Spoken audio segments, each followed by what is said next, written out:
Welcome to Kenton Teaches. Enjoy the video. In this video, I will explain how to jump-start a Toyota Camry Hybrid. First, understand that hybrid vehicles use a small 12-volt battery for starting, not the large hybrid battery. You'll need to locate this 12-volt battery, which is often in the trunk or under the hood. Gather your jumper cables and ensure they are in good condition.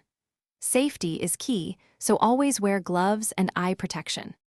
For most Toyota Camry Hybrid models, the 12-volt battery is found in the trunk, often on the right side under a cover. However, some versions might have it under the rear seat. If you can't find it, look for remote jump-start terminals under the hood, usually marked with a plus and minus sign. Always refer to your car's owner's manual for precise instructions and diagrams specific to your model. Now, let's connect the jumper cables. First, attach the red positive cable to the positive terminal of your dead hybrid battery or the underhood jump point. Then, connect the other end of the red cable to the positive terminal of the working donor battery. Next, connect the black negative cable to the negative terminal of the donor battery.